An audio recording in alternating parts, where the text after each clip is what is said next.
This is one of the most memorable fights in Gladiator, and if YouTube views are any indicator, it's easily the most revisited. Which, given the film has a number of epic clashes, it does beg the question as to why this scene is so unforgettable. If we look past the spectacle, the answer becomes pretty clear. The moment is a pivot in the story, yes, but it's also a shift in Maximus's character arc. The point where his identity in the arena begins to change. And for us watching, it's the moment that lands closest to something recognizable, something we can actually feel. So today I want to look closely at the Tigris of Gaul fight and explore why it stays with us long after the dust settles, and how Ridley Scott shapes it into one of the film's most unforgettable battles. To really appreciate this scene, we need a bit of context. We need to understand what's brought Maximus to this point, who he is at this stage of the story, who Tigris of Gaul actually is, and why these two men are being forced to fight in the first place. Now, Maximus moves through the story carrying unimaginable loss. Once a revered Roman general, he's betrayed by the new emperor, Commodus, a ruler so desperate for power that he murders his own father, Marcus Aurelius, after learning he intended to name Maximus as his successor. When Maximus refuses to pledge loyalty, Commodus orders his execution and has his family killed. Maximus escapes, but only briefly. Grief and exhaustion overtake him after he finds his family and is captured by slave traders, sold to a gladiator trainer, and forced into the arena. From that point on, he fights not for glory but for survival, driven by a single purpose: to one day confront the man who destroyed his life. In one of his early fights in the arena, Maximus turns the tables. What's meant to be a spectacle, a slaughter of him and the other slaves by seasoned gladiators, becomes a decisive victory, with Maximus leading the charge. The crowd erupts for him, and his fame begins to grow. For the first time, Commodus feels something slipping out of his grasp, the realization that a gladiator, not an emperor, is becoming the hero of Rome. Enter Tigris of Gaul, Rome's most legendary champion of the arena, a man that's entered mythic status. He's not driven by revenge or anger, he fights because the arena demands it. His life has been shaped and claimed by spectacle.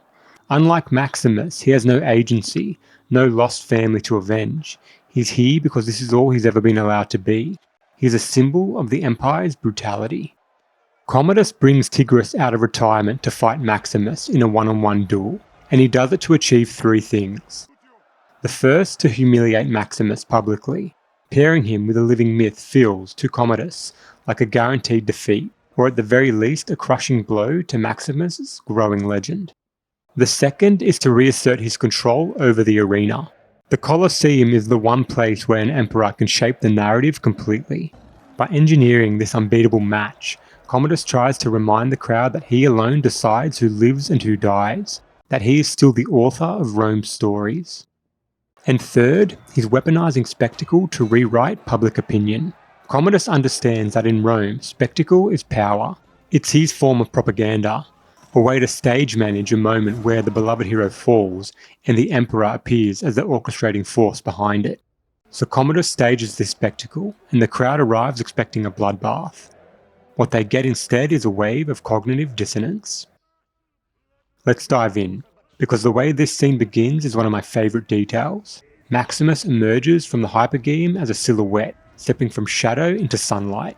Tigris waits alone in the centre of the arena, and much like the moment in Troy where Achilles stands outside the gates of Troy waiting for Hector, the emptiness of the space amplifies them both. The emptiness of the arena works in contrast with Tigris, making him feel larger and more imposing. And Maximus, moving from darkness into light, feels like an underline, a quiet emphasis on the moment. Whether intentional or not, I don't know. But in a production of this scale, his silhouette could have been lit differently if chosen to be. The choice to let him emerge from shadow into full brightness sets the tone. This is a confrontation that the film wants us to see clearly, both literally and symbolically. What deepens that contrast, Tigris looming large in an empty arena, is how Ridley Scott frames Maximus as he walks to meet him. We get these striking point of view shots from within the crowd, looking down on Maximus as he enters the open space. Instantly there's a sense of his smallness against the scale of spectacle. The elevated camera diminishes him in the frame, underscoring the weight of what he's about to face. We tend to not even notice shots like this, and on the surface they might seem like insignificant filler, but moments like these, placed carefully throughout the scene, make the audience feel what's happening rather than simply watch it. When Maximus finally reaches the center of the arena, he does something small but deeply meaningful. He grabs a handful of dirt and rubs it between his hands. We've seen him do this before, in the opening battle of the film. Even now, stripped of everything he once was, the gesture reconnects him to his old identity. The dirt reminds him of home and being a farmer, and of his family, the thing he most valued long before he was a general or a gladiator. It's a ritual that grounds him literally, but he also metaphorically. Tigris offers the traditional gladiator salute to Commodus, paying his respects, but Maximus pointedly doesn't, and Ridley Scott emphasises this moment by cutting to the reactions of Commodus and the senators around him. It's a subtle piece of foreshadowing, a signal that this scene is ultimately about one thing: defiance. We then get this long lens wide shot of Maximus facing Tigris. The compressed depth focuses our attention entirely on the two men, tightening the space between them and underscoring how locked in Maximus is on his opponent. And then there's another subtle detail at play. For Western audiences, visual importance often falls on the left side of the frame, a bias shaped by the way we read from left to right. Tigris occupies that side here, and whether consciously felt or not, it gives him a sense of dominance. He holds the important space in the frame, which reinforces the idea that he represents a significant challenge for Maximus. Ridley Scott takes it a step further. If you look at the rule of thirds in this shot, something I've touched on before, Tigris sits directly along the intersecting points, essentially claiming 2/3 of the frame.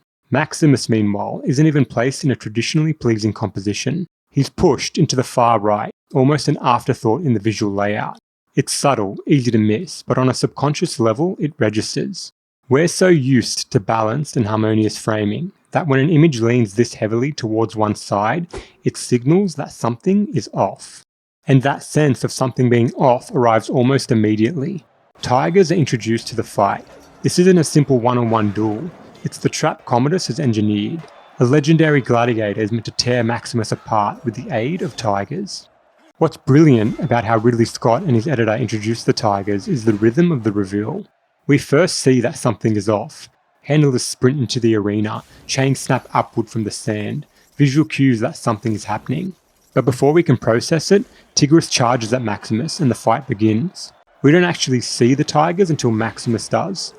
The edit withholds that information, tethering our experience with his.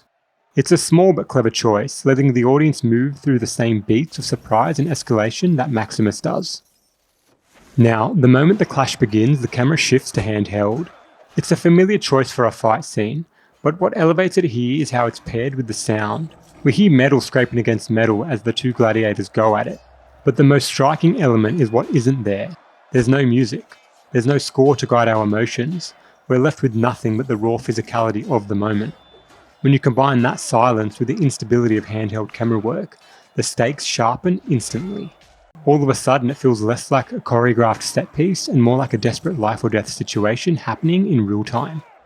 We then get this brief but epic extreme wide shot. Tigris on the right side of frame driving Maximus back into the left. Once again there's that interplay between frame right and frame left.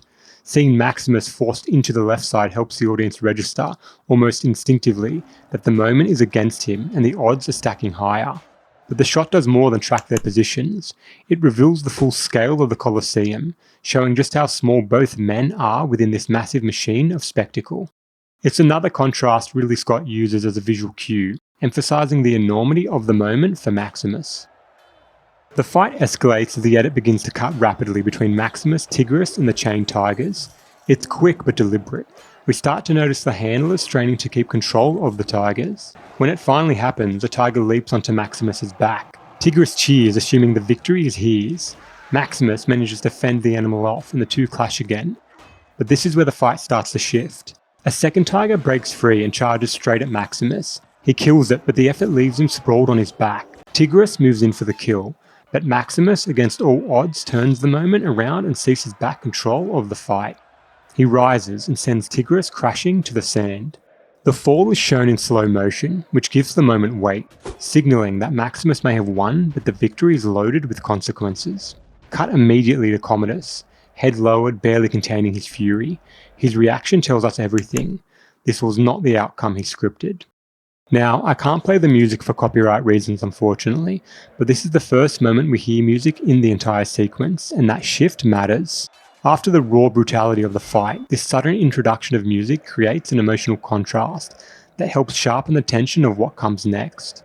The crowd erupts, demanding Tigris' execution, and Maximus waits for Commodus' approval. This is what the people are here for after all, the ritual that turns victory into theatre.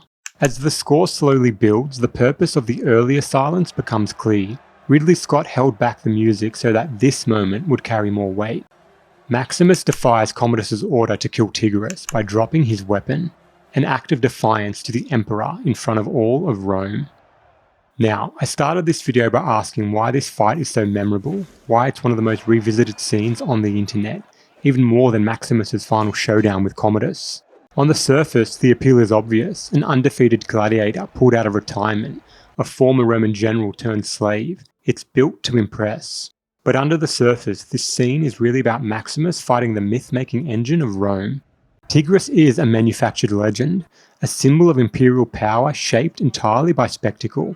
His reputation wasn't earned through character, but constructed through repetition and the crowd's own appetite for violence. Commodus knows this. The entire confrontation is a narrative play, a way to reclaim control of the story he feels slipping from his hands. He's losing the crowd to Maximus, and with it the identity he's built as Rome's hero. So he turns Tigris, an undefeated legend, into a kind of storytelling weapon. If Maximus dies, Commodus wins back the audience. If Maximus hesitates, Commodus humiliates him. The trap works either way, at least in theory. That's why this moment hits so hard. It was never truly a fight for survival or vengeance, it was propaganda. A staged myth meant to reinforce who gets to shape Rome's imagination. And when the scene reaches its climax, it poses a crucial question. What does Rome actually value? Blood and spectacle, or something else?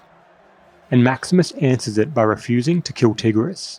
In an arena built entirely on violence, mercy becomes an act of rebellion. He breaks every rule of the Colosseum, and instead of rejecting him, the crowd celebrates him. They even call him Maximus the Merciful. In that moment, the people choose humanity over spectacle, and Commodus feels the grounds of his authority shift. The myth he tried to author collapses, and the man he tried to destroy becomes a symbol he no longer can control.